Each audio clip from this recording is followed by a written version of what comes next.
हाँ तो दोस्तों, हज़रत इमाम मेहदी अलैहिस्सलाम के आने से पहले की कुछ निशानियां मैंने आपको बताई। उनमें से एक मेन निशानी है सूफियानी फौज का सीरिया से निकल के आना हज़रत मेहदी अलैहिस्सलाम पे अटैक करने के लिए। जब हज़रत मेहदी अलैहिस्सलाम का ज़हूर होगा, आप ऐलान विलायत करेंगे मक्का शरीफ के अंदर में, जो कि निशानियों में है बयान की 3 शहजादे, अरब के शहजादे आपस में लड़ेंगे और उस फितने फसाद को दूर करने के लिए मेहदी अलैहिस्सलाम मदीना शरीफ से मक्का शरीफ आएंगे।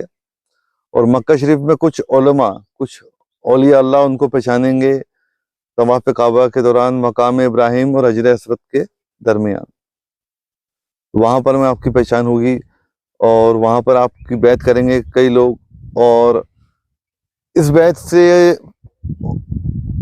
ये बैत देख करके सूफियानी नामी शख्स जो कि यजीद के ख़ानदान में से है, जो आप देख रहे हो एक निज़ाम आज के दौर में बनाया जा रहा है यजीदी ख़ानदान की तरफ से चारों तरफ, जो अजमेर में भी हुआ वो आपने देखा उस टाइम के ऊपर में। तो ये लोग उनको फॉलो करने वाले हैं। ये तो यजीद की औलाद में से ही एक सुफियानी नाम का शख्स पैदा होगा, जिसके बारे में हदीस शरीफ में जिक्र है कि वो माज़अल्लाह मस्जिदों में जिना करेगा था, सीरिया की शाम की मस्जिदों में। और यही फौज लेकर के हजरत इमाम मेहदी अलैहिस्सलाम के खिलाफ लड़ने के लिए आएगा। 3 गिरोह का जिक्र है, सूफियानी, यमनी और खुरासानी।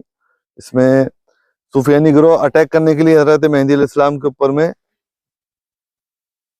फौज भेजेगा। तो यही बहुत बड़ी हदीस शरीफ है कि वो फौज सीरिया के वहां पर में जमीन के अंदर में गर्क होगी।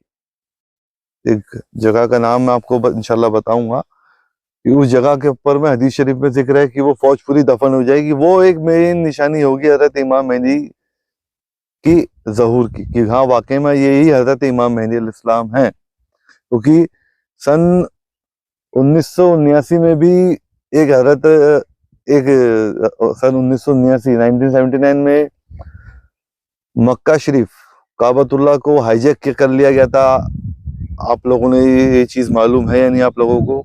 आप देखोगे गूगल करके कि वो भी फॉल्स मेहंदी, झूठा मेहंदी, यानी हकीकत में वो दज्जाल, झूठा मेहंदी होने का दावा करते हुए कुछ मुसलमानों ने काबा शरीफ को हाईजैक कर लिया था। और ये भी हदीस शरीफ में था कि मेहंदी जब तक नहीं आएंगे जब तक कि काबतुल्लाह के अंदर में खूना रेजी नहीं होगी।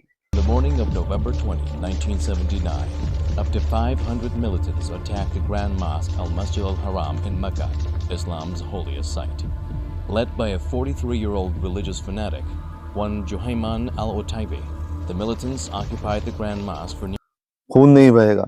तो उस दौरान बहुत कुछ हुआ है, आप इसके ऊपर में पूरी डिटेल में आप देख सकते हो गूगल करके, और भी वीडियोस अवेलेबल हैं कि जो खूनारेजी हुई और कई हाजियों को मारा गया उनमें। और काफी दिनों तक फौज और उन लोगों मिलिटेंट्स के बीच में फायरिंग हुई वहां पर में। मस्जिदुल हरम के अंदर की बात बता रहा हूँ, तवाफ काबा रुक गया था उस वक्त में। तो ऐसे ही झूठे मेहंदी का दावा करते हुए, असल में वो दज्जाल था, ऐसे 72 दज्जाल जो झूठी नबूवत के दावे करते हुए दुनिया में आएंगे, ऐसे कभी आएंगे, और 73वां दज्जाल हकीकत में वो होगा। तो सुफियानी नाम की फौज का भी ऐसे ही गर्क होगी।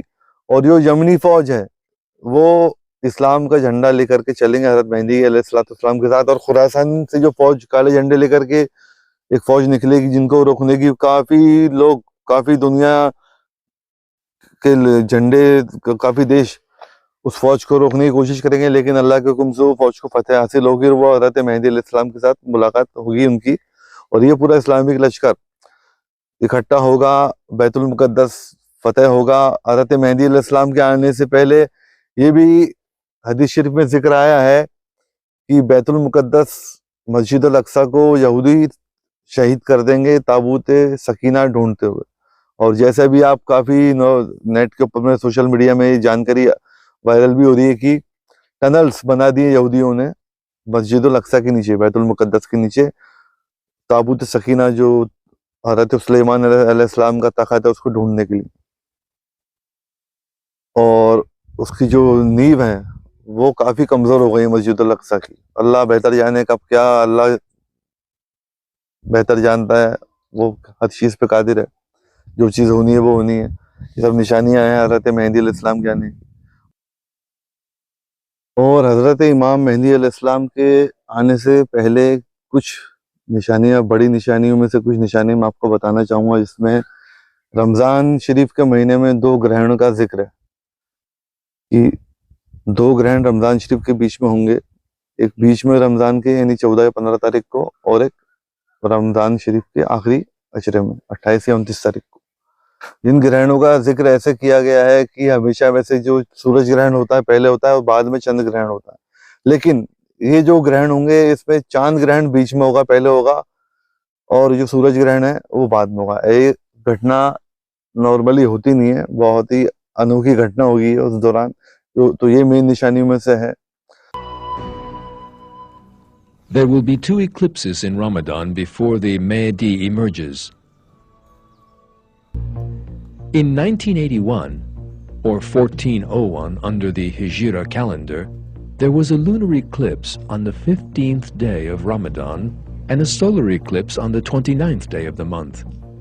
In 1982, or 1402 Hijra style, there was a lunar eclipse on the 14th day of Ramadan and a solar eclipse on the 28th day of the month. और एक निशानी आपकी पैदाइश की जो है वो एक उच्छल तारा है, कॉमेट बोलते हैं, जिसका नाम है Halley. Last time Halley comet जो गुजरा है दुनिया के ऊपर में से, वो साल था सन 1986 का, यानी 1986। रिवायतों में ये भी सुनने को मिला है कि जब जब तारीख गुजरा है बहुत बड़े बड़े काम हुए हैं, जैसे हजरत इब्राहिम अलैहिस्सलाम नारे नमरूद में से निकाले गए थे, हजरत आदम अलैहिस्सलाम की तौबा कबूल हुई थी, हजरत ईसा अलैहिस्सलाम की पैदाइश, हजरत मूसा अलैहिस्सलाम ने फिरौन के ऊपर में जीत हासिल करी। ऐसे बड़े बड़े मकामात इस तारे के गुजरने पे हुए हैं। तो इस दौर में, आखिरी दौर में, ये तारे के गुजरने का मतलब यही समझ में आ रहा है कि हजरत इमाम मेहदी अलैहिस्सलाम निशानियों में से एक उस तारे को माना जाता है सन 1986 में। और 3 अलग अलग रिवायतें हैं कि हजरत इमाम मेहदी अलैहिस्सलाम, बेशक अल्लाह बेहतर जानता है आपका ऐलान विलायत कब होगा, लेकिन एक निशानी जो हमने रिसर्च करके मालूम करी कि 1986 से लेकर के 3 रिवायतें हैं। 39 साल में आप ऐलान विलायत करेंगे, कुछ रिवायतों में है कि आप 40 साल की उम्र में ऐलान विलायत करेंगे, और कुछ रिवायतों में है कि आप 41 साल की उम्र में ऐलान विलायत करेंगे। यानी ज्यादातर मुहद्दिसीन मुफस्सिरीन आपके 41 साल की उम्र में ऐलान विलायत करने की हदीस को मानते हैं। तो 1986 में ये तारा गुजरा है, तो आप एक बार हिसाब लगा सकते हैं 2025, 2026 या 2027, ये 3 साल हो सकते हैं ऐलान विलायत के, हो सकते हैं, अल्लाह बेहतर जानता है। हम तो ये 3 सालों का जिक्र है कि 3 साल इस चीज की कंफर्मेशन नहीं करते हैं, लेकिन 1986 में जो तारा गुजरा उसके हिसाब से सन 2025, 26 या 27 इनमें आप का ज़हूर हो सकता है।